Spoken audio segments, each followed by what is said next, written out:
jadi siro ini tuh berasal dari suku kami, yaitu saya dan Sini. Jadi kelompok kami mengambil judul itu berdasarkan dari suku kami berdua. Nah, jadi untuk sironya itu seperti ini. Siro ini juga sering kami sebut sebagai Mana Sambon, yang yaitu berasal dari tradisi kami sendiri, yaitu suku Dayak Udanum, tentunya yang di daerah Serawai dan Ambalau. Nah, jadi siro ini berfungsi sebagai simbol pengikat kasih sayang antar keluarga dan kerabat. Nah, gelang ini biasanya terbuat dari manik-manik batu yang berwarna merah khas seperti ini, dan talinya itu terbuat dari serat kayu yang dikupas dan dikeringkan.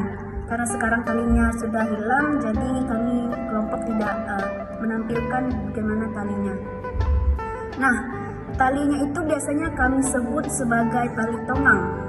Nah, jadi siro ini biasanya dipakai di tangan sebelah kanan untuk melindungi diri kita itu dari roh jahat, atau dalam bahasa kami itu disebut otulio. Nah, selain itu siro ini juga kami percaya itu sebagai penolak bala, terutama ketika seseorang itu berpergian jauh atau saat ada kerabat yang berkunjung atau bermain di rumah kita. Nah, selain itu siro juga merupakan bagian penting dalam perkawinan adat, menjadi simbol pengikat hati, memperkuat ikatan jiwa pasangan, dan melambangkan cinta yang tulus. Nah, dalam ajaran Kristiani, terutama ajaran Katolik sendiri, simbol yang terkandung dalam siro ini sangat relevan dengan ajaran-ajaran Kristus, terutama mengenai kasih, persatuan, dan perlindungan. Nah, untuk warna merah pada siro ini yaitu melambangkan ketulusan hati dan dihubungkan dengan cinta kasih yang sejati, seperti yang diajarkan dalam Injil, di mana Yesus menyatakan bahwa kasih adalah inti dari semua hukum. Artinya kasih itu yang utama dalam kehidupan kita. Nah, sumbernya itu kami dapat dari Markus bab 12 ayat 30 sampai 31. Nah, seperti halnya siro yang melindungi pemakainya dari roh jahat dalam iman Katolik sendiri, Tuhan juga menjadi pelindung umatnya dari segala bahaya. Siro yang digunakan sejak kelahiran hingga kematian menggambarkan kesinambungan antara kasih dan perlindungan Tuhan yang tidak pernah berakhir dalam hidup seorang manusia.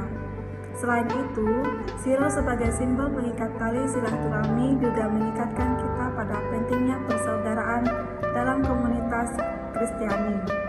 Dalam 1 Petrus bab 4 ayat 8, kita diajarkan untuk saling mengasihi dengan tulus, karena kasih menutupi banyak sekali dosa. Nah, siro dalam hal ini menjadi lambang bagaimana kasih yang tulus mempererat hubungan antara sesama, seperti yang harusnya terjadi dalam gereja sebagai tubuh Kristus. Dengan demikian, siro atau Mana Sambon tidak hanya menjadi lambang kekuatan, keberanian, dan cinta dalam tradisi Dayak, tetapi juga dapat dipahami sebagai pengikat akan nilai-nilai Kristiani yang mendalam tentang kasih, persatuan, dan perlindungan Tuhan dalam setiap aspek kehidupan. Jadi kelompok kami mengambil kesimpulan bahwa mewartakan Injil melalui tradisi siro, karena penggunaan siro dalam konteks pewartaan bisa memperkenalkan nilai-nilai Kristiani dengan cara yang lebih akrab dan relevan bagi komunitas yang sudah mengenal dan menghargai tradisi ini. Berikut ini beberapa alasan mengapa siro dapat digunakan dalam pewartaan Injil. Yang pertama, siro sebagai simbol kasih dan persatuan. Seperti yang telah dijelaskan, siro adalah simbol pengikat kasih sayang antara keluarga dan kerabat, serta mempererat hubungan. Dalam Injil, kasih adalah inti ajaran Yesus, dan menggunakan siro untuk mengilustrasikan kasih Yesus yang mengikat umatnya. Dalam persatuan bisa menjadi pendekatan yang sangat bermakna. Siro yang dipakai sebagai tanda kasih dan persatuan antar keluarga bisa disamakan dengan bagaimana kasih Kristus mempersatukan umatnya sebagai satu tubuh. Dalam Korintus bab 12 ayat 12 sampai 14. Yang kedua itu sebagai perlindungan. Jadi siro itu juga berfungsi sebagai pelindung, menampar roh jahat dan penolak bala. Nah, ini dapat kita kaitkan dengan perlindungan yang diberikan Tuhan kepada umatnya. Dalam pewartaan Injil, siro ini bisa digunakan sebagai simbol perlindungan Tuhan Tuhan yang menyertai setiap orang. Nah, sebagaimana Yesus berkata dalam Yohanes bab 10 ayat 28, Aku memberikan hidup yang kekal kepada mereka, dan mereka pasti tidak akan binasa sampai selama-lamanya. Penggunaan siro dalam konteks ini bisa mengingatkan jemaat akan perlindungan Tuhan yang abadi. Yang ketiga itu simbol cinta sejati. Jadi warna merah pada siro ini melambangkan ketulusan hati dan cinta. Dalam pewartaan Injil, kita dapat mengaitkan makna ini dengan cinta Kristus yang sejati yang diberikan tanpa syarat bagi umat manusia. Dalam Yohanes bab 15 ayat 13.